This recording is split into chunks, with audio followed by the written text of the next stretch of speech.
رحم الله من قرأ الفاتح. أعوذ بالله من الشيطان. بسم الله الرحمن الرحيم. الحمد لله رب العالمين الرحمن الرحيم مالك يوم الدين. إياك نعبد وإياك نستعين. اهدنا الصراط المستقيم صراط الذين أنعمت عليهم غير المغضوب عليهم ولا الضالين. صدق الله العلي العظيم. لا حول ولا قوة إلا بالله العلي العظيم. أعوذ بالله من الشيطان اللعين الرجيم. بسم الله الرحمن الرحيم.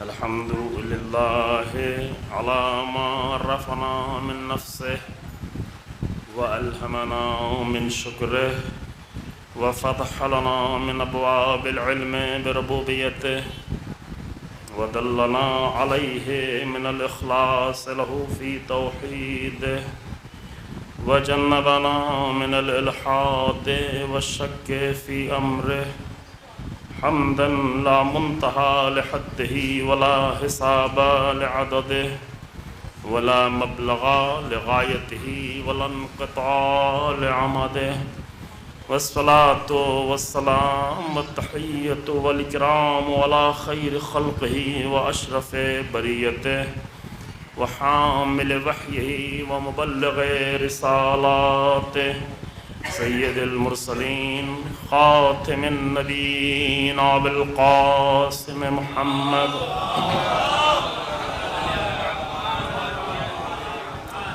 ثم الصلاة والسلام على أهل بيته الطيبين الطاهرين المعصومين المنتجبين الذين أذهب الله عنهم الرجس وطهرهم تطهيرا.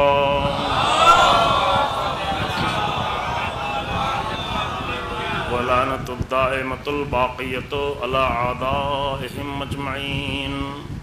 أما بعد فقد قال الحسين بن علي عليهم الصلاة والسلام: ألا ترون إلى الحق لا يعمل به وإلى الباطل لا يتناهى ليرغب المؤمن في لقاء ربه. صلوات الله محمد.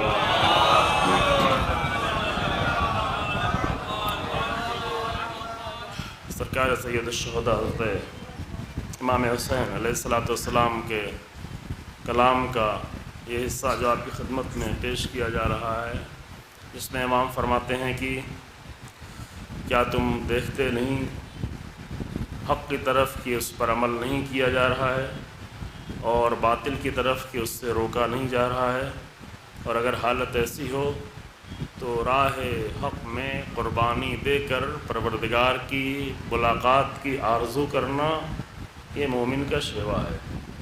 مومن رغبت پیدا کر لیتا ہے اپنے رب سے ملاقات کی، اور یہی رغبت تھی ان حالات میں دور یزید میں کہ جہاں حق پامال ہو رہا تھا اور باطل سے روکا بھی نہیں جا رہا تھا، تو امام نے اپنے اور اپنے ساتھیوں کے ساتھ ایک ایسی مثال قائم کر دی کہ جس کے ذریعے سے ہمیشہ حق کو قائم کرنے کے لیے حسین ابن علی مددگار بن کر آئے۔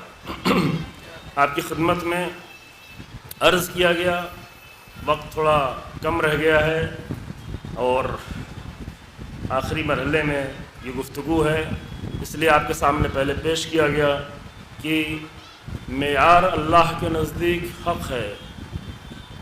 پوری زندگی، انسان کی پوری زندگی کا معیار اور میزان وہ حق ہے۔ جس قدر انسان کی زندگی حق سے مماثلت کرتی چلی جائے گی، ملتی جائے گی، وہ اللہ کی بارگاہ میں قبول ہوتی چلی جائے گی، اور جس قدر حق سے ملتی نہیں ہوگی وہ قابل قبول نہیں ہوگی۔ اسی لیے فرمایا کہ انما یتقبل اللہ من المتقین، اللہ کتنا ہی اچھا عمل کر ڈالیں لیکن ہر ایک سے قبول ہی نہیں کرتا، صرف ان سے قبول کرتا ہے جو صاحبان تقوی ہیں، جنہوں نے حق کے معیاروں کو پہچانا ہوا ہے۔ اور یہ معیار حسین ابن علی سلام اللہ علیہ نے بھی عبید اللہ ابن حر جوفی کے لیے یہی معیار دیا تھا، کہا کہ ہمیں تمہاری تلوار، تمہارے گھوڑے نہیں چاہیے ہیں، کیونکہ ہم گمراہوں کو اپنا قوت بازو بنا ہی نہیں سکتے۔ ما کنت متخذ المضلین عضدا، یہ قرآن کی آیت پڑھی تھی، یہی بتانے کے لیے کہ حق کے مددگار بھی وہی ہو سکتے ہیں جو صاحبان حق ہوں۔ حق کبھی باطل سے مدد نہیں لیتا، یہ بنیادی نقطہ ہے عزیزو۔ حق کبھی باطل کے دروازوں پر نہیں جاتا کہ حق کی مدد کرنے کے لیے تم آ جاؤ۔ حق ہمیشہ حق ہی سے مدد لیتا ہے، حق ہمیشہ حق کی کامیابی کے لیے حق ہی کو ذریعہ بناتا ہے، حق راستے ہی کا انتخاب کرتا ہے۔ اور کل ایک جملہ جو آپ کے سامنے عرض کیا کہ اگر حق و باطل کی جنگ میں لوگ خاموش بیٹھ جائیں تو یہ ان کی خاموشی در حقیقت باطل کی مدد ہوتی ہے۔ کیوں؟ اس کی وجہ بھی یہی ہے، اس لیے کہ باطل تو ہر راستے اپنا سکتا ہے، ہر فریب دے سکتا ہے، ہر دھوکہ دے سکتا ہے، ہر طریقوں کو اپنا سکتا ہے، لیکن حق صرف حق راستے کو اپنائے گا۔ اور چونکہ باطل ہر راستے کو اپنائے گا، لہذا اس کی کامیابی کے چانس یہاں پر بڑھتے چلے جائیں گے۔ اسی لیے اگر حق و باطل کی جنگ ہو، اور حق و باطل کی جنگ میں ابو کل کی بات آپ کو یاد رہے کہ 98%، چونکہ عرض کیا کہ 1% وہ ہوتے ہیں جو حق کے لیے اور اصلاح کے لیے سختیاں اٹھاتے ہیں، مشکلات میں خود کو ڈالتے ہیں، ان کا ہم و غم یہ بن جاتا ہے، ہم و غم یہ ہوتا ہے، وہی ہم و غم جو حسین ابن علی سلام اللہ علیہ کا ہم و غم تھا کہ معاشرے کی یہ حالت دیکھی نہیں جا رہی تھی، کہہ رہے تمہیں کیا ہو گیا ہے، تم دیکھتے نہیں۔ تو وہ بھی عام طور سے 1% ہوتے ہیں، اور وہ جو فساد پھیلا رہے ہوتے ہیں معاشرے میں وہ بھی 1% ہوتے ہیں، لیکن 98% لوگ ہوتے ہیں جو خاموش بیٹھے ہوتے ہیں۔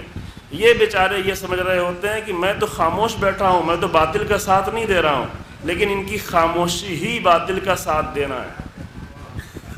کیوں؟ اس لیے کہ باطل بہرحال اپنے مقصد تک پہنچنے کے لیے ہزاروں راستے اپنائے گا، ہر طرح کا راستہ اپنائے گا، لیکن حق فقط حق ہی راستہ اپنا سکتا ہے۔ تو جو لوگ خاموش ہوں گے ان کی خاموشی، ان کا سکوت باطل کی مدد بنتی چلی جائے گی، چونکہ وہ سارے راستے اپنا کر آگے بڑھتا چلا جائے گا۔ اور تاریخ میں یہی ہوا عزیزو، ایسا کبھی نہیں ہوا کہ صاحبان حق کے مقابلے میں اہل باطل بہت مضبوط ہو گئے تھے، بلکہ مشکل صرف یہ تھی کہ خاموش لوگ بہت زیادہ ہو گئے تھے، اور ان کی خاموشی باطل کا ساتھ دیتی رہی۔ یہ تاریخ اس سے بھری پڑی ہے۔ اسی لیے کل آپ کے سامنے تیسرا مرحلہ عرض کیا گیا کہ میزان اگر حق ہے، اور قرآن کہتا ہے کہ والوزن یومئذ الحق، صرف حق ہی میزان پر انسان کو آزمایا اور تولا جائے گا، تو لازم ہے پہلے مرحلے کو طے کرے کہ اگر ہمیں حق ہی کے ذریعے سے ہماری دنیا و آخرت ہے تو پہلے پہچانے کی حق ہے کیا، کہیں حق کے نام پہ ہمیں دھوکہ تو نہیں دیا جا رہا ہے، کہیں باطل کو حق کا لباس تو پہنا کے نہیں پیش کیا جا رہا ہے۔ اگر یہ مرحلہ طے کر لیا انسان نے، حق کی شناخت حاصل کر لی، تو دوسرا مرحلہ یہ ہے کہ حق کے سامنے تسلیم ہو جائے۔ اگر حق کے سامنے تسلیم بھی ہو گیا ہے، یعنی حق کے سامنے سبمیشن ہو، حق کے سامنے سرنڈر ہو جائے، حق کے سامنے اپنے آپ کو پیش کر دے، اپنی تربیت اس طرح کرے کہ جب بھی کوئی حق آئے گا تو اس کے سامنے تسلیم ہو جائے گا، کیونکہ اگر تربیت نہیں ہے تو وقت پر نہیں ہو پائے گا۔ اگر تربیت نہیں کی ہے تو جب وقت آئے گا تو مدینے والوں کی طرح سوچتا رہ جائے گا، مکے والوں کی طرح کچھ اور سوچتا رہ جائے گا، کوفے والوں کی طرح ڈر جائے گا۔ حق کی جب مدد کرنے کی باری آئے گی تو نہیں کر پائے گی۔ لہذا اتنی اپنی آپ کی تربیت کی جائے کہ جب بھی وقت پیش آئے تو بغیر بیچ میں کسی فاصلے کے حق کو پہچاننے کے فوراً بعد اس کے سامنے تسلیم ہو جائے۔ لیکن تسلیم ہونے کے بعد کیا منزل پوری ہو گئی؟ کہا نہیں، بہت ممکن ہے کہ انسان تسلیم ہو کر حق کو پہچان کر اور حق کو مان کر اپنے گھر میں بیٹھ جائے، تو گھر میں بیٹھ جانے سے حق زندہ نہیں ہوا کرتا۔ لذا قرآن کہتا ہے لو کنتم فی بیوتکم لبرز الذین کتب علیہم القتل الی مضاجعہم، اگر تم اپنے گھروں میں بیٹھے ہو تو بیٹھے رہو، کچھ ایسے لوگ ہیں کہ جن کے اوپر اللہ نے قتل ہونا لکھ دیا ہے تو وہ اپنے قدموں سے چل کر اپنے مقتل تک پہنچ جاتے ہیں۔ یہ شروع میں آیت پیش کر چکا ہوں کہ یہی آیت سے استفادہ کرتے ہوئے جناب زینب سلام اللہ علیہ نے اپنے خطبے میں فرمایا کہ کہا کہ تمہارے بھائی کے ساتھ کیا ہوا؟ کہ ہؤلاء قوم کتب اللہ علیہم القتل فبرزوا الی مضاجہم، کربلا والے یعنی میرے بھائی، میرے عزیز، میرے بچے، میرے بھتیجے، میرے بھانجے، یہ سب کے سب قوم، ایک ایسی قوم تھی کہ کتب اللہ علیہم القتل، اللہ نے ان کے اوپر شہید ہونا لکھ دیا تھا، تو فبرزوا الی مضاجہم، وہ اپنے قدموں سے چل کے اپنے مقتل تک آ گئے۔ ہم یہ سمجھتے ہیں کہ حسین ابن علی کو گھیر کے کربلا لایا گیا تھا، چونکہ ظاہر میں یہی دکھ رہا ہے کہ گھیرا گیا، مدینے سے نکلنا پڑا، مکہ چھوڑنا پڑا، کوفہ کا راستہ بدلنا پڑا، لیکن قرآن کی آیت کی نشانی میں، قرآن کی آیت کے تحت اور جناب زینب سلام اللہ علیہا کا خطبہ یہ بتا رہا ہے کہ ظاہری نگاہیں انہیں سمجھ رہی ہیں کہ گھیر کر لایا گیا، لیکن وہ اہل حق تھے کہ جن کے اوپر اللہ نے شہید ہونا لکھ دیا تھا، تو وہ خود اپنا راستہ طے کرتے کرتے مقتل تک پہنچ گئے، ظاہر میں مجبور کیے گئے تھے۔ یہ نقطہ اگر جو لوگ مومنین پہلے شریک ہوتے رہے ان کو یاد ہوگا، پہلے ہی سال پڑھ چکا ہوں 5 سال پہلے، کہ ظاہر میں یہ سب کچھ دکھ رہا تھا کہ ظاہر میں بیعت لی جا رہی ہے، یقیناً بیعت لی جا رہی تھی، خط آیا ہوا ہے، قتل کی دھمکی دی جا رہی ہے، مدینے کو چھوڑنا پڑ رہا ہے، مکے میں جا کے ٹھہرنا پڑ رہا ہے، پھر مکے کو چھوڑنا پڑ رہا ہے، پھر کوفے کے راستے کو انتخاب کرنا پڑا، پھر کوفے کے راستے کو ترک کرنا پڑ رہا ہے، پھر کربلا آنا پڑ رہا ہے، پھر خیمے ہٹانے پڑ رہے ہیں، فرات کا راستہ چھوڑنا پڑ رہا ہے۔ یہ سب کچھ ظاہر منزل تھی کہ حسین ابن علی کو گھیر کے لا کر بے آب و گیا صحرا میں پیاسا قتل کر دیا جائے، لیکن حقیقت اس کے اندر جو چھپی ہوئی تھی وہ یہ تھی کہ حسین ابن علی ساری منزلوں سے یزیدیت کو گھیرتے ہوئے کربلا میں لا کر ایک ایسی ضرب لگانا چاہتے تھے کہ جب بھی کوئی یزید سر اٹھائے تو اسے حسین کا ڈر لگا رہے، اور یہی ہوا، حقیقت یہ تھی اور یہی ہوا۔ یہ جناب زینب یہ کہہ رہی ہیں، تاریخ یہ کہہ رہی ہے، تاریخ اور جناب زینب کے کلام میں فرق یہ ہے کہ تاریخ صرف ظاہر کو دیکھتی ہے، جناب زینب حسین ابن علی کے ارادوں کو پڑھ رہی ہیں، جناب زینب قرآن کے آیت کے مزاج کو جانتی ہیں، اس لیے جب اہل بیت اور کربلا والوں کو بتانا چاہا کہ انہوں نے کیا کیا تو قرآن کی آیت سے آگے بتایا کہ وہ قوم تھی کہ ان کے اوپر قتل ہونا لکھا جا چکا تھا، کیونکہ حسین ابن علی مدینے سے نکلتے وقت ہی یہی کہہ کے نکلے تھے کہ ان اللہ شاء ان یرانی قتیلا، اللہ چاہتا ہے کہ میں مقتل تک جاؤں، میں قتل کیا جاؤں، میں قتیل بنوں۔ تو جناب زینب تو تاریخ کی نگاہوں کی محتاج نہیں ہیں، یہ ہم ہیں جو تاریخ کی نگاہوں پہ سر آ کے دیکھتے ہیں، لہذا ہم کربلا کے سر اسی پہلو کو دیکھتے ہیں کہ جہاں پہ گھیرا گیا، مارا گیا، قتل کیا گیا، پیاسا رکھا گیا، ذبح کیا گیا، یہ دردناک پہلو ہے، لیکن جناب زینب ایک پہلو اور دیکھ رہی ہیں، اور وہ یہ ہے کہ حسین ابن علی بچپن ہی سے اس کے لیے آمادہ ہو رہے تھے کہ مجھے جا کر کربلا میں یزیدیت کو مارنا ہے اور یزیدیت کو قیامت تک کے لیے ایسی ضرب لگانی ہے۔ یہ ہے جناب زینب کی نگاہ کربلا کے بارے میں، اور یہ کام سرکار سید الشہداء آ کر میدان کربلا میں اپنے مختصر ساتھیوں کے ساتھ کر رہے ہیں، لہذا تیسرا مرحلہ وہ سب مل کر آ کر تیسرا مرحلہ بھی طے کر رہے ہیں، اور وہ ہے حق کی حمایت کا۔ مدینے کے لوگ حق کے سامنے تسلیم تھے لیکن حامی نہیں تھے، یہ فرق دیکھیں، مدینے کے لوگ اچھے لوگ تھے، عبادت کرنے والے لوگ تھے، بھلے لوگ تھے، حق کو پہچانتے بھی تھے، حق کے سامنے تسلیم بھی تھے، لیکن حق کی حمایت کرنے کے لیے نہیں نکلے، حق کے حامی نہیں تھے۔ مکے کے لوگ بھی اچھے لوگ تھے، عبادتیں کر رہے تھے، نمازیں پڑھ رہے تھے، سجدے کر رہے تھے، قربانیاں دے رہے تھے، طواف کر رہے تھے، لیکن حق کے حمایت کرنے والے نہیں تھے، اسی لیے وہ جانوروں کی تو قربانی دیتے رہے لیکن اپنے بچوں کی قربانی نہیں دے پائے، چونکہ حق کی حمایت کے لیے کبھی جانوروں کی قربانی سے آگے بڑھ کر اپنی جانوں کی قربانی دینی پڑتی ہے، یہ فرق ہے۔ وہ صفا و مروہ کے درمیان میں تو چکر لگاتے رہے لیکن مقتل میں چکر لگانا ان کے بس کی بات نہیں، کیونکہ حق کی حمایت کے لیے مقتل میں بھی آنا پڑتا ہے، مقتل میں بھی صحیح کرنی پڑتی ہے۔ صفا و مروہ کی صحیح اور ہے اور خیمے سے مقتل کے درمیان کی صحیح اور ہے۔ وہ تسلیم ہونے کی صحیح تھی، یہ حمایت کی صحیح، حامی بن کے آئے ہیں۔ لہذا حمایت اب فرصت نہیں ہے، نمونے آپ کے سامنے ایک اشارہ کر چکے ہیں کہ حامی ہونے کے لیے ضروری نہیں ہے کہ کوئی حسین ابن علی کے مقام پر ہو تبھی حامی ہو۔ آپ کہیں کہ کوئی حبیب ابن مظاہر ہو تو وہی حمایت کرے گا، مسلم ابن اوسجہ جیسے مقام پہ ہو تبھی حمایت کرے۔ قرآن تو کہتا ہے کہ ایک بہت ہی معمولی سا انسان،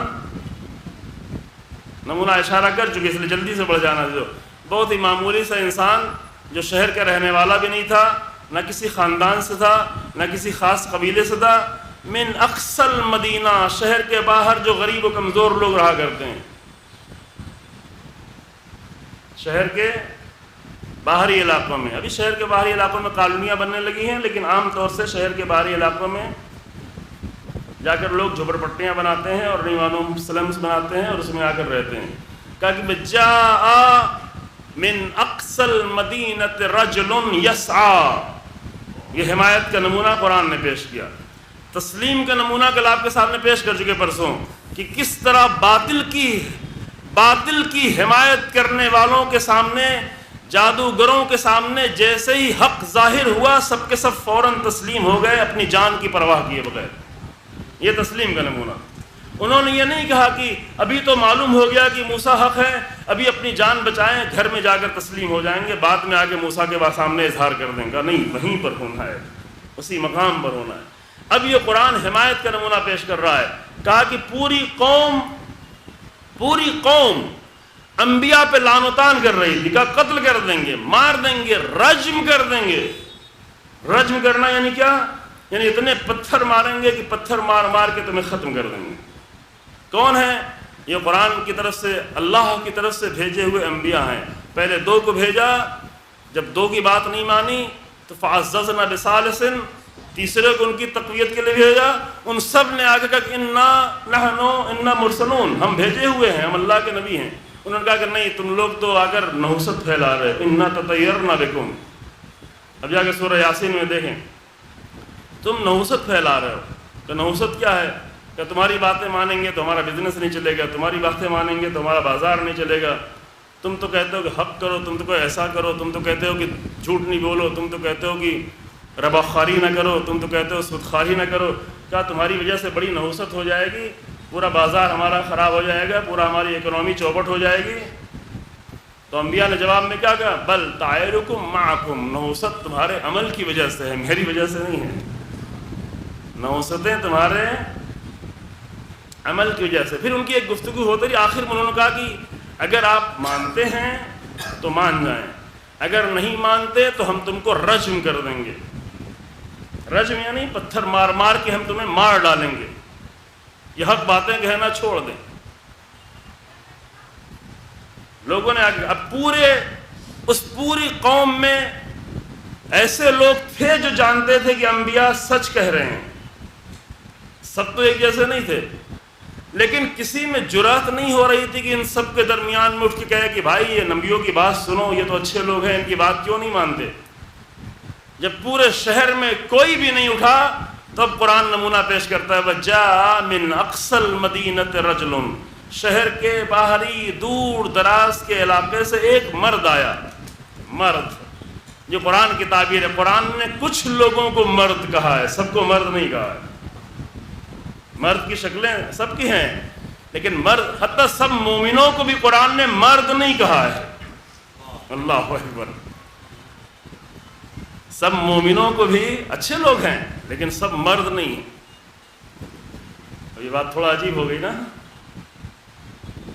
ایک آیت ہے جو حسین ابن علی سلام اللہ علیہ نے جناب مسلم ابن اوسجہ کی شہادت کے لمحے میں آپ کے سرانے جا کے پڑھی، وہ آیت یہ ہے، وَمِنَ الْمُؤْمِنِينَ رِجَالٌ صَدَقُوا مَا عَاهَدُوا اللَّهَ عَلَيْهِ، مومنوں میں کچھ مرد ایسے ہیں، من المومنین، مومنوں میں، مومن بہت سارے ہیں لیکن مومنوں میں، من المومنین رجال، مومنوں میں کچھ ایسے مرد ہیں کہ صدقوا ما عاہد اللہ علیہ، جنہوں نے اپنے اس وعدے کو پورا کر دیا جو اللہ سے کیا ہوا تھا۔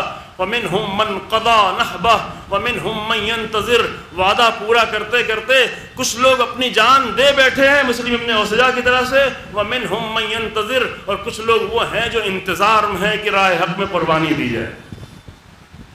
یہ مقتل میں حسین ابن علی آیت پڑھ رہے ہیں کہ ہیں تو مومن بہت سارے، لیکن یہ مرد ہیں جو کربلا میں آئے ہیں، حمایت وہی کر سکتا ہے حق کی مومنوں کے درمیان میں جو قرآنی مرد ہو۔ قرآنی مرد ہونے کے لیے ضروری نہیں ہے کہ داڑھی ہو اس کے، نہ، قرآنی اس مرد کی تعبیر میں خواتین میں شامل ہو سکتی ہیں۔ یعنی جب بھی حق و باطل کا مارکا چھڑے اور بہت سارے لوگ خاموش بیٹھے ہوئے ہوں، تو اگر خاتون بھی آگے بڑھ کے کہہ رہی تو قرآن کی نگاہ میں وہ بھی مرد ہے۔ یعنی اگر آسیہ سامنے آ رہی ہے تو قرآن کہتا ہے کہ پورے فرعونی بازار کے درمیان میں ایک خاتون نکلی تھی جس کو نمونہ بنا دیا ہم نے، مردوں کے لیے نمونہ بنا دیا۔ لیکن کچھ لوگ ممکن ایسے ہوں کہ جو بہت مردوں والی شکل رکھتے ہوں، لیکن امیر المومنین جیسا انسان انہیں مخاطب کر کے کہے یا اشباہ الرجال ولا رجالا، اے مردوں جیسی شکل رکھنے والے مگر مرد نہیں ہو۔ اللہ اکبر، یا اشباہ الرجال، ابھی جا کے نہج البلاغہ میں پڑھیں، یا اشباہ الرجال، اے مردوں کی شبیہ ہو، ولا رجالا، لیکن تم مرد نہیں ہو۔ کیوں؟ اس لیے کہ تم جانتے ہو کہ علی بن ابی طالب حق ہیں، تم تسلیم بھی ہو گئے کہ علی بن ابی طالب حق ہیں، لیکن جب علی بن ابی طالب کہتے ہیں کہ میری حمایت کے لیے نکلو تو کہتے ہو ابھی ٹھنڈک بہت زیادہ ہے، ابھی گرمی بہت زیادہ ہے۔ اگر تم ٹھنڈک اور گرمی سے ڈرو گے تو تلواروں سے کتنا زیادہ ڈرو گے۔ یہ ہے پہچان، یہ قرآنی پہچان ہے اور یہ امیر المومنین کے کلام کی پہچان ہے۔ لہذا معمولی سا انسان، قرآن نے نام بھی نہیں لیا، بعد میں آ کر لوگوں نے تاریخ میں نام لکھا کہ اس کا نام حبیب نجار تھا۔ جو بھی نہ رہا ہو نام سے کچھ لینا دینا نہیں ہے۔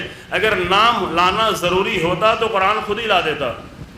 مسئلہ نام کا نہیں ہے، مسئلہ اس کردار کا ہے جو ایک معمولی انسان نے آ کے ادا کر دیا، اور وہ کردار اللہ کو اتنا زیادہ پسند آیا کہ پورے قرآن میں جو قلب قرآن سورہ یاسین ہے اس میں لا کے اس کو رکھا۔ قلب قرآن سورہ یاسین۔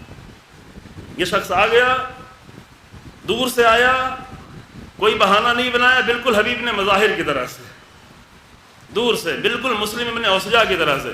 یہ نہیں کہ ساتھ میں حسین ابن علی کیا ہے، اتنا دور سے آیا۔ اب وہ تو اسی شہر کے دور سے آیا تھا، حبیب نے مظاہر 80 کلومیٹر کا فاصلہ طے کر کے کربلا آ گئے۔ کیوں آئے؟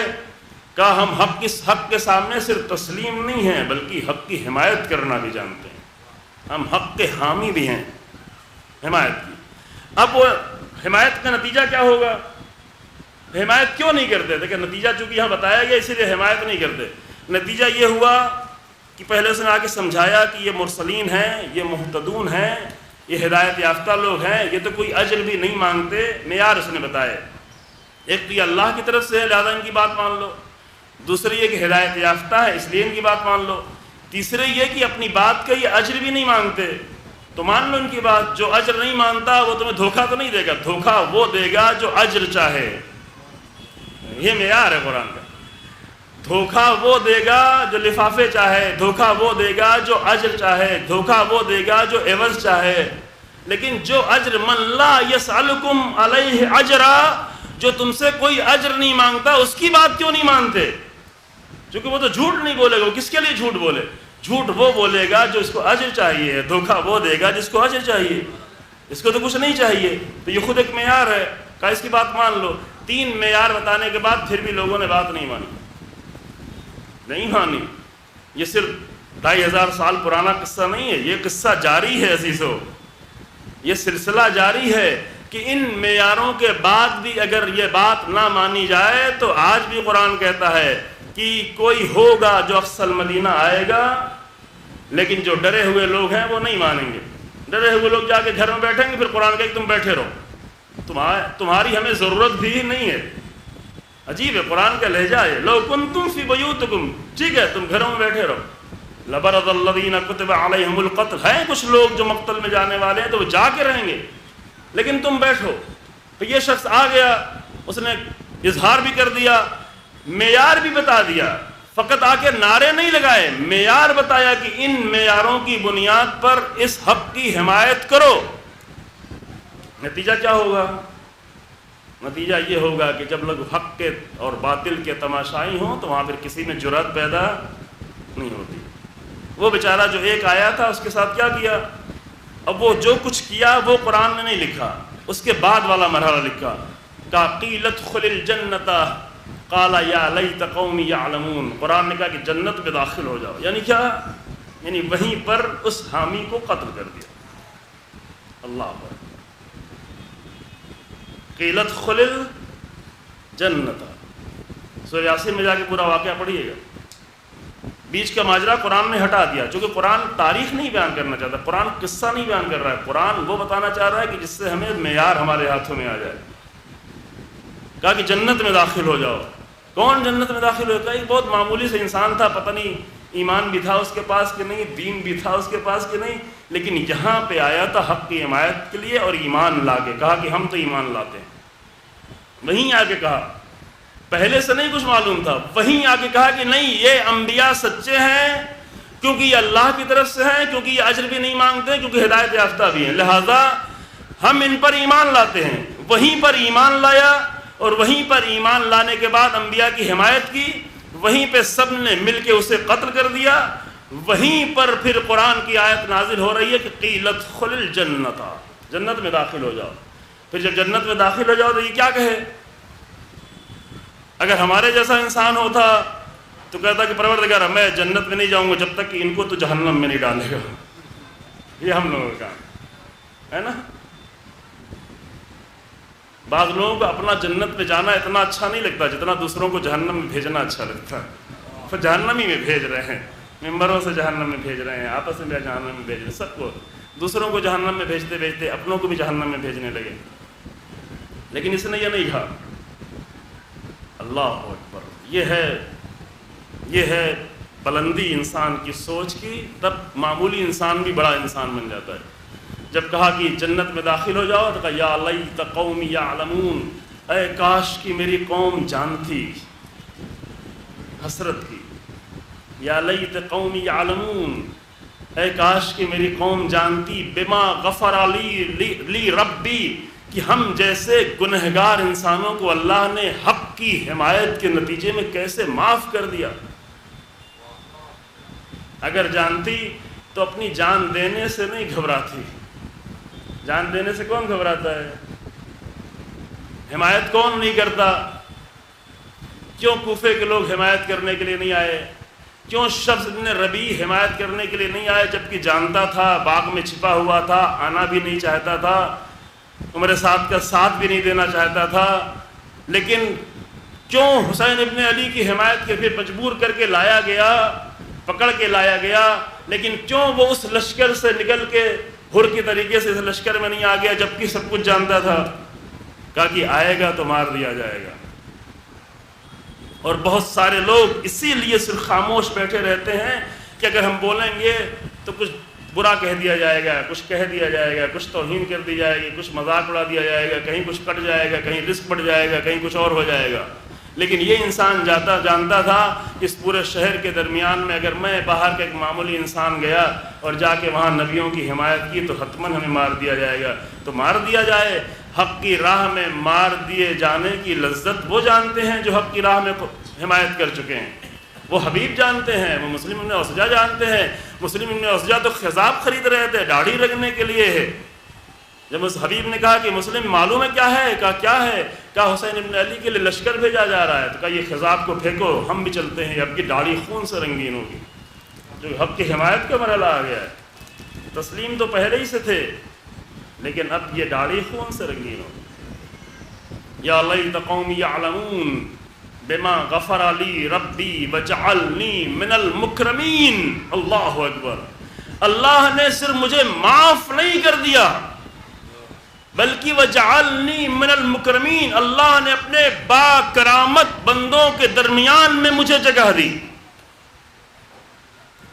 صرف جنت نہیں دی، جنت کے بہت سارے درجات ہیں، جنت میں بہت سارے بیوقوف لوگ بھی چلے جائیں گے جو بیچارے سیدھے سادے لوگ ہیں، کسی کو نقصان نہیں پہنچاتے، کسی کو تکلیف نہیں پہنچاتے، کھا رہے ہیں کما رہے ہیں، وہ بھی جائیں گے، لیکن وہ مکرمین میں نہیں ہوں گے، صاحبان کرامت لوگوں کے درمیان میں نہیں ہوں گے۔ جنت میں ایک جگہ ان کو بھی مل جائے گی، لوگ کھاؤ پیو رہو، مزے کرو، ہاں لیکن یہ معمولی انسان کہہ رہا ہے کہ وَجَعَلْنِي مِنَ الْمُكْرَمِينَ، جو مکرمین کی فہرست ہے، جو انبیاء کی فہرست ہے، ایک معمولی انسان کو حق کی حمایت کی وجہ سے اللہ نے آ کر اس صف میں کھڑا کر دیا۔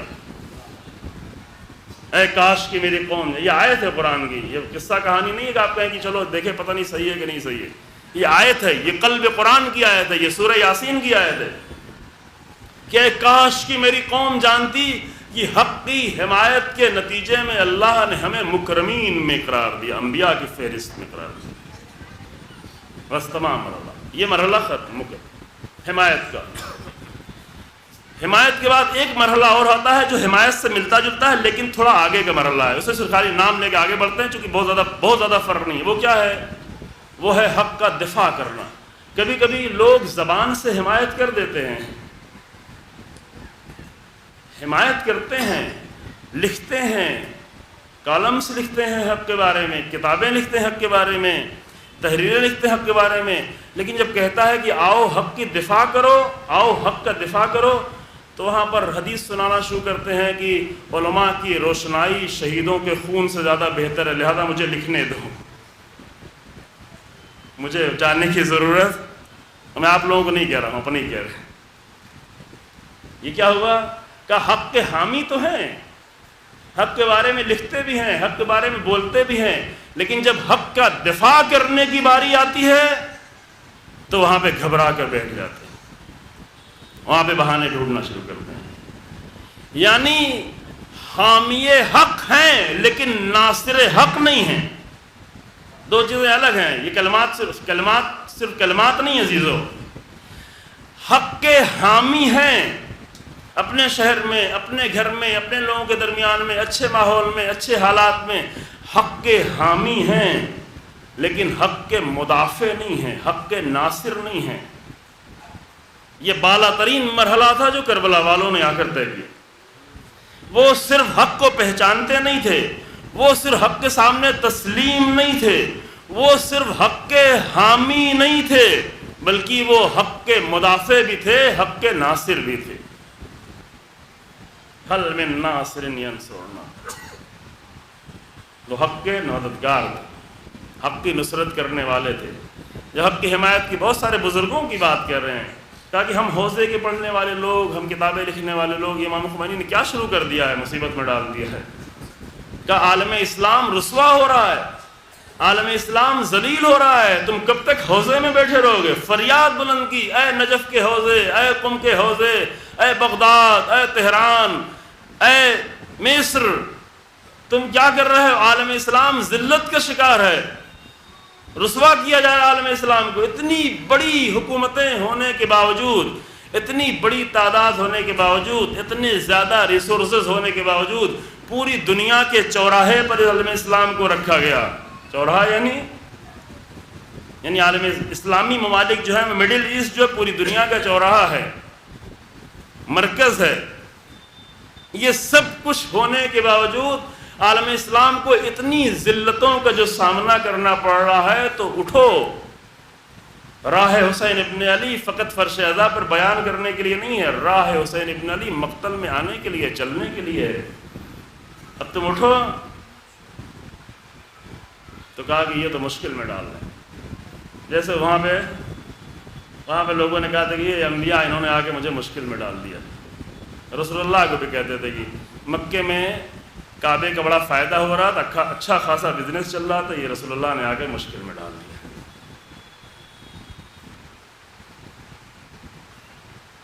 اور حسین ابن علی پر بھی یہی الزام لگایا جا رہا تھا۔ ٹھیک تو ہے، حکومت تو ہے، یزید تو ہے، حکومت تو چل رہی ہے، یہ بیچ میں کیوں اٹھ رہے ہیں؟ نام ہی دیا گیا اللہ اکبر، فرزند رسول اللہ کو جو نام، جو لقب دیا گیا ان ظالموں کی طرف سے، وہ باغی کا لقب دیا گیا۔ اسی لیے مجبوراً حسین ابن علی کو لکھ کے جانا پڑا کہ انی لم اخرج اشرن ولا بطرن ولا مفسدن ولا ظالما، میں اختلاف پیدا کرنے کے لیے، ہرج و مرج پیدا کرنے کے لیے، فساد کے لیے نہیں نکلا ہوں، میں تو نانا کی امت کی اصلاح کرنے کے لیے نکلا ہوں۔ اب کوئی الگ سے بات کی جائے گا، یہ بات نہ کریں کیونکہ اختلاف ہو جائے گا۔ اختلاف اچھی چیز نہیں ہے، لیکن اگر اختلاف حق و باطل کے درمیان میں ہو تو وہ لازم ہے، ورنہ حق کو باطل بنا دیا جائے گا۔ یہ لوگ جا کے رسول اللہ سے کہتے کیوں آپ بول رہے ہیں، ٹھیک ٹھاک تو قوم چل رہی ہے۔ یہی لوگ جا کے امام حسین پہ اعتراض کر رہے تھے، کیا ضرورت ہے، ٹھیک ٹھاک تو ہیں لوگ، نمازیں پڑھ رہے ہیں، روزے رکھ رہے ہیں، حج کر رہے ہیں، تجارت کر رہے ہیں، سامان آ رہا ہے جا رہا ہے، پورا عالم اسلام چل رہا ہے۔ حسین ابن علی کی مشکل کیا ہے؟ حسین ابن علی کی مشکل یہ ہے کہ فرمایا الا ترون الی الحق لا یعملوا بہ، سب کچھ تو ہے لیکن حق پر عمل نہیں ہو رہا ہے۔ یہ ہے حسین ابن علی کی مشکل، اور اس عمل نہ ہونے کی بنیاد پر رسوائیاں ہیں، ذلتیں ہیں، اسلام تباہ ہو جائے گا، اسلام رسوا ہو جائے گا۔ بس یہ فرق ہوا، یہی فرق ہے عزیزو، یہی بنیادی فرق ہے۔ کہا کہ حسین ابن علی شدت پسند ہیں، شدت پسند ہے، ایک لقب ہے جو آیا ہے کہاں سے، جو یورپ کی دنیا سے آیا ہوا ہے۔ کہ شدت پسند ہیں، کہ شدت پسندی کیا ہے، یعنی ایکسٹریمسٹ ہیں، ایکسٹریم حالت میں ہیں۔ یہ الزامات دیے گئے، کیوں؟ اس لیے سب لوگ تو اپنے بھلے کام کر رہے ہیں، مل جل کے چل رہے ہیں، آواز میں آوازیں ملا رہے ہیں، اور حسین ابن علی الگ سے آواز بلند کر رہے ہیں، اور آواز صرف آواز نہیں بلند کر رہے ہیں، بچوں کو لے کے جا رہے ہیں، عورتوں کو لے کے جا رہے ہیں، جان دینے کے لیے جا رہے ہیں۔ اور ہم لوگ کون ہیں؟ ہم تو بڑے ماڈریٹ لوگ ہیں، ہم بڑے ماڈریٹ لوگ بیٹھے ہوئے ہیں کوفے میں۔ ایک تعریف یہ ہے کہ اسے منع کیا کہ یہ تعریفیں نہیں کریں، کہ اگر یہ یورپ سے لی ہوئی تعریف کی جائے گی، یورپ میں یہ کہا گیا، وہ لوگ جو دین کی باتیں کر، یہ لوگ جو ہے ایکسٹریمسٹ لوگ ہیں، ہم ماڈریٹ لوگ ہیں۔ نہیں، جو جس کو کرنا ہو کرنے دو، باطل باطل ہو، حق حق ہو، امر بالمعروف معروف معروف ہو، منکر منکر ہو۔ لیکن امام حسین کہتے ہیں نہیں، ہم تو نکلے ہیں آمر بالمعروف وانہی عن المنکر۔ امام حسین کے نزدیک فرق کرتا ہے، اگر منکر پھیلا ہوا ہے تو پھر حسین ابن علی خاموش نہیں بیٹھ سکتے، اگر باطل سے روکا نہیں جا رہا ہے تو حسین ابن علی خاموش نہیں بیٹھ سکتے۔ یہاں پر کیا ہے؟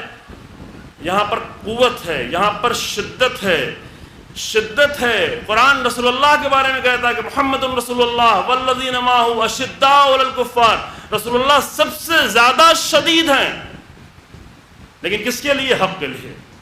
ہاں، کسی کو برا بھلا نہ کہیں، زبان کی شدت اچھی نہیں ہے، زبان کے اعتبار سے کسی کو گالیاں دیں، کسی کو برا بھلا کریں، کسی کی توہین کریں، یہ شدت بری ہے، لیکن حق کے لیے عمل میں اگر شدت ہو تو یہ انبیاء کا طریقہ رہا ہے۔ انبیاء کے طریقے آج بڑے ہی اچھے بھلے لوگ آگے کہتے ہیں نہیں یہ شدت پسندی ہے۔ ہاں، اگر کسی کی بد زبانی کو کہا جا رہا ہے شدت پسندی، وہ اچھا ہے، کیونکہ بد زبانی اچھی چیز نہیں، لیکن اگر عمل میں شدت ہے تو جب تک عمل میں شدت نہیں ہوگی تب تک باطل سے لڑا ہی نہیں جا سکتا۔ ماڈریٹ رہ کر باطل کو نہیں روکا جا سکتا، صرف خالی تماشا دیکھا جا سکتا ہے۔ کوفے کے لوگ بڑے ماڈریٹ، اتفاق سے یہی جملے اپنے لیے استعمال کرتے تھے، ہم کلچر لوگ ہیں، ہم خاص لوگ ہیں، ہم بڑے لوگ ہیں، ہم فوجی لوگ ہیں، ہم فوجی چھاونی میں رہنے والے لوگ ہیں، ہم نے ایران جیتا ہے، ہم نے روم جیتا ہے، بڑی بڑی شان ہماری ہے۔ اصل کوفے کے بہت سارے لوگ حسین ابن علی کو صرف اس لیے بلا رہے تھے کہ حاکم شام کے آنے کے بعد کوفے میں ان کی حیثیت کم ہو گئی تھی، چونکہ دارالحکومت بدل گیا تھا، کیپٹل چینج ہو گیا تھا۔ پہلے کوفہ کیپٹل تھا امیر المومنین کی حکومت میں، اب سیریا اور شام کو بنا دیا گیا۔ کہا کہ حسین ابن علی آپ آئیں تاکہ کیپٹل پلٹ کے آئے، تاکہ میری ویلیو پھر بڑھ جائے۔ حسین ابن علی کی بیعت امام سمجھ کے نہیں کر رہے تھے، اپنی ویلیو کو بڑھانے کے لیے، کہ پہلے میری ویلیو زیادہ تھی، ہم کوفے کے لوگ تھے، پڑھے لکھے لوگ تھے، مہذب لوگ تھے، اب ہمیں مارا جا رہا ہے، قتل کیا جا رہا ہے، لوٹا جا رہا ہے، زندانوں میں رکھا جا رہا ہے، آپ آئیں، آپ کی ہم بیعت کرنے کو تیار ہیں تاکہ ہماری کھوئی ہوئی حیثیت پھر دوبارہ پلٹ جائے۔ ایک وجہ، صرف یہی تنہا وجہ نہیں تھی، اس کی بحث کی جا چکی ہے، کئی وجوہات تھی، اس میں ایک اہم وجہ یہ بھی تھی کہ بہت سارے لوگوں نے اس لیے خط لکھا تھا، نہ حسین ابن علی کی محبت تھی، نہ حسین ابن علی کو امام مانتے تھے، نہ خلیفہ مانتے تھے، کچھ نہیں مانتے تھے، فقط یہ کہ آپ آ جائیں گے تو کوفے کی حیثیت دوبارہ پلٹ جائے گی، کیونکہ ہم خاص لوگ ہیں۔ تو یہ خاص لوگ، ان کا کام کیا تھا؟ ان کا کام یہ تھا فقط تماشا دیکھ، تماشا۔ جناب مسلم کی تنہائی کا تماشا دیکھ لیا۔ کتنے دن بعد؟ 8 ذی الحجہ کو جناب مسلم کو تنہا کیا، جناب مسلم کی تنہائی کو دیکھا، جناب مسلم کی تنہائی کا تماشا دیکھا۔ اور اس پہ شرمندہ نہیں ہوئے تو اس کے 1 مہینہ 4 دن بعد پھر انہوں نے علی اور فاطمہ کی بیٹیوں کی بے پردگی کا بھی تماشا دیکھا. کیونکہ نتیجہ یہ ہوتا ہے اگر پہلے چھوٹا سا تماشا دیکھیں گے تو بعد میں بڑے تماشے کے لیے تیار ہو جائیں گے. اگر پہلے چھوٹی سی حق کی پامالی پر خاموش بیٹھیں گے تو بعد میں بڑی حق کی پامالی کے لیے بھی تیار ہو جائیں گے. قانون یہی ہے، قانون یہ ہے. زیادہ پہلے اور بھی اس کے پہلے بھی تماشے دیکھ چکے تھے. انہوں نے امام حسن اسلام کی تنہائی کا تماشا پہلے دیکھا تھا. زخمی کر دیا گیا امام حسن اسلام کو، جو وقت کا خلیفہ تھا، امیر المومنین کے بعد مسلم خلیفہ، زخمی کر دیا گیا. انہوں نے پہلے امام حسن کی تنہائی کا تماشا دیکھا، پھر امام حسین اسلام نے جناب مسلم کو بھیجا، ان کی حمایت کے لیے آئے، ان کی بیعت کے لیے آئے. لیکن بیعت کس لیے؟ اس لیے نہیں کہ امام کا نمائندہ ہے، اس لیے کہ شاید کوفے کی حیثیت دوبارہ پلٹ جائے اس لیے. لیکن پھر انہوں نے کہا نہیں، کوفے کی حیثیت کو پلٹانے میں مجھے ممکن ہے قربانی دینی پڑے. تو کہا کہ نہیں، مجھے قربانی نہیں دے سکتا. بیعت کرنے کے بعد بھی چھوڑ دیا، اور اس قدر چھوڑ دیا، اللہ اکبر، اس قدر چھوڑ دیا کہ حسین ابن علی کا نمائندہ کوفے کی گلیوں میں بالکل تنہا چلا، بالکل اکیلا. حق اتنا اکیلا. ہم جناب عرض کیا جا چکا، ہم جناب مسلم کے گلے، سر و گردن کی جدائی پہ روتے ہیں، لیکن حسین ابن علی اس بات پہ روتے تھے کہ حق کے نمائندے کو اکیلا کیوں کر دیا گیا، اکیلا کیوں، تنہا کیوں. اور جنہوں نے 1 مہینہ 4 دن پہلے جناب مسلم کی تنہائی کا تماشا دیکھا، نگاہوں کے سامنے دیکھا، لشکر آ رہا ہے، 500 کا لشکر آیا، پھر آیا، ایک انسان سے لڑنے کے لیے وہ لڑتا رہا، زخم کھاتا رہا، زخمی ہوتا رہا. یہ سب کچھ وہ دیکھتے رہے، انہی گلیوں میں دیکھتے رہے، انہی گھروں میں دیکھتے رہے. جب یہ سارا تماشا دیکھ چکے تو پھر اور آگے بڑھ کے انہوں نے یہ بھی دیکھا کہ اسی کے پیروں میں رسی باندھ کر گلیوں میں پھرایا جا رہا ہے. جو کہ تماشا دیکھنے کی عادت ہو چکی تھی. خاموش لوگوں کو تماشا دیکھنے کی عادت ہو چکی تھی، اور ہمیشہ خاموش لوگ تماشا دیکھتے رہیں گے. وہ دین کا مذاق اڑتا رہے گا، دیکھتے رہیں گے. دین کی توہین ہوتی رہے گی، دیکھتے رہیں گے. ممبروں پہ آ کر دین کا مذاق اڑایا جائے گا، دیکھتے رہیں گے. کیوں؟ اس لیے کہ تماشا دیکھنے کی عادت ہو چکی ہے. اور جب یہ عادت ہو گئی ہے تو پھر منزل اور آگے بڑھ گئی. 12 محرم کو، میں آ رہا ہوں واپس پلٹ کے مسائل میں، 12 محرم کو علی و فاطمہ کی بیٹیاں بے کجاوا اونٹوں پہ سوار کر کے لائی جا رہی ہیں، اور لوگ 2 رویا قطاروں میں کھڑے ہوئے ہیں، دیکھ رہے ہیں.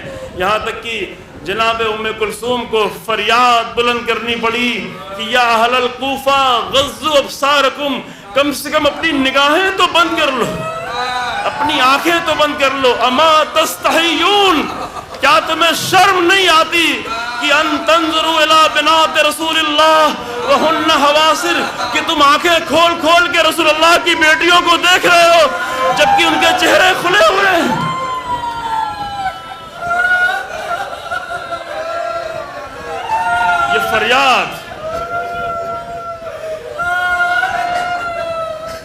یہ فریاد بلند کرنی پڑی علی کی بیٹی کو. کوفے کے بازار میں کن کے درمیان میں؟ وہ کہ جو حق کو جانتے بھی تھے، تسلیم بھی تھے، لیکن حق کی حمایت کرنے والے نہیں تھے، حق کا تماشا دیکھنے والے تھے. تو اتنے تماشے وہ دیکھ چکے تھے. آج علی کی بیٹی فریاد بلند کر رہی ہے، کیونکہ علی کی بیٹی تو کربلا میں کچھ اور دیکھ کے آئی. زینب کربلا میں کچھ اور دیکھ کے آئی. زینب بنت علی نے دیکھا ہے صبح عاشور سے لے کر عصر عاشور تک میرا بھیا کتنے لاشیں اٹھا اٹھا کے لاتا رہا، صرف اس لیے کہ یہ خاموش تماشائی کوفے میں رہے، اور میرا اکیلا حسین لاش پہ لاش اٹھاتا رہا. رسول اللہ کا نواسا لاشوں پہ لاشیں اٹھاتا رہا، اور آخر میں اتنا تنہا ہو گیا کہ کہا آؤ بچوں، آؤ علی اکبر کے لاشیں اٹھانے میں مدد کرو. اور آخر میں پھر اتنا تنہا ہو گیا کہ عباس کا لاشا نہ اٹھا پایا.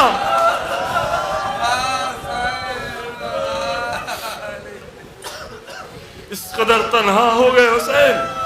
السلام علیکہ ایھا الوتر الموتور. وتر یعنی تنہا، وتر یعنی تنہا. حسین ابن علی کی تنہائی پہ سلام کیا گیا.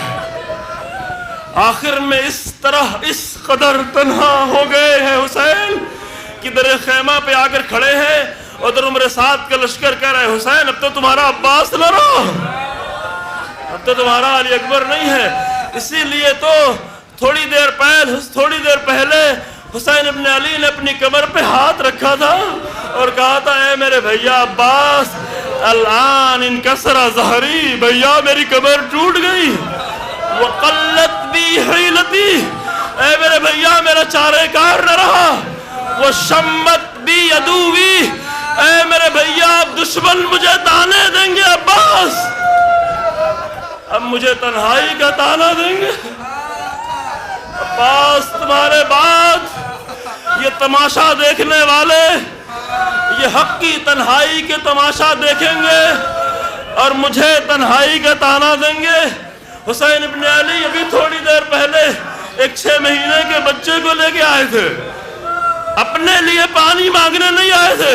صرف اتنا کہا تھا ان لم ترحمونی فرحموا ھذا الطفل الصغیر، اگر تم کو مجھ پر رحم نہیں آتا تو اس چھوٹے سے بچے پر رحم کھاؤ.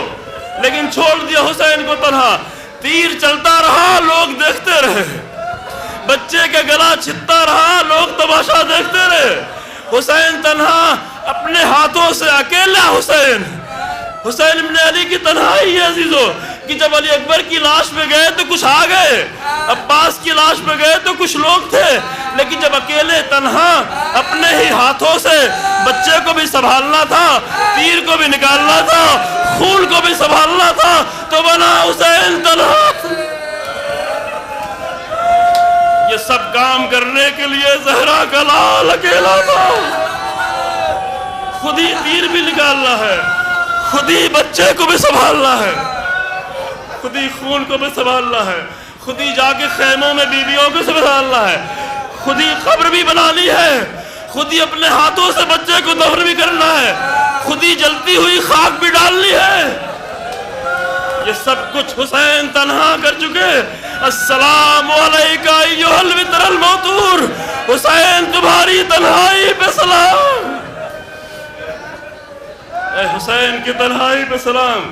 اب پورا مصائب نہیں، چند جملے عزیزو. آخر میں آگے کھڑے ہوئے، اے میری بہن اب کوئی نہیں ہے، اب مجھے جانا ہے میری بہن.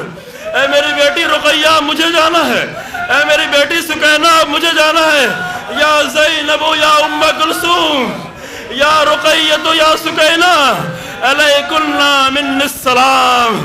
اب حسین جا رہا ہے، تنہا حسین جا رہا ہے. بس چند لمحے صرف حسین کی تنہائی کا ماتم کر لے عزیزو، اور قیامت تک صرف حسین ابن علی کی تنہائی پہ رویا جائے تو کم ہے کہ حق اتنا تنہا ہو گیا ہے. تنہا ہے حسین. گھوڑے پہ سوار ہونا چاہتے ہیں، کوئی نہیں. لجام فرس پکڑنے والا کوئی نہیں ہے. زینوں کو سنبھالنے والا کوئی نہیں ہے. علی کا لال تنہا ہے. چھوٹے چھوٹے بچوں نے آ کے دامن پکڑ لیا، آقا اب تو تنہا ہے، اب آپ بھی چلے جائیں گے تو ہمارا کیا ہوگا. اللہ اکبر. حسین کی تنہائی. آقا آپ تنہا ہیں، آپ بھی جا رہے ہیں تو ہم پیاسے ہیں. العطش العطش، ہائے پیاس. وہ حسین جو ہر مرحلہ طے کرتے چلے آئے، ان بچوں کے سامنے خاموش ہو گئے.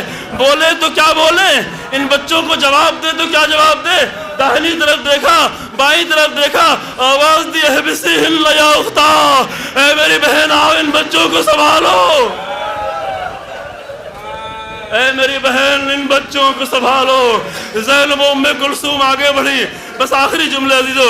زینب ام کلثوم آگے بڑھی، آگے بڑھ کے بچوں کو سنبھال لیا. حسین ابن علی تنہا گھوڑے پہ سوار ہوئے، طلحہ چاہتے تھے کہ مقتل کی طرف بڑھے اور چاہتے تھے کہ تیزی سے مقتل کی طرف چلے جائے، کیونکہ بچے حسرت بھری نگاہوں سے دیکھ رہے تھے۔ حسین سے یہ منظر دیکھا نہیں جا رہا تھا۔ جب گھوڑے کو مہمیز کیا اور گھوڑا تیزی سے بڑھنا چاہا تو پیچھے سے بہن کی آواز آئی، محلن محلا یا ابن رسول اللہ، بھیا آہستہ آہستہ جاؤ، بھیا ٹھہر ٹھہر کے جاؤ، زینب دل بھر کے دیکھ لے بھیا، اب زینب کو دیکھنا نصیب نہ ہوگا۔ حسین چلے گئے، زینب تنہا ہو گئی، حسین چلے گئے، کربلا میں کوئی نہ رہا۔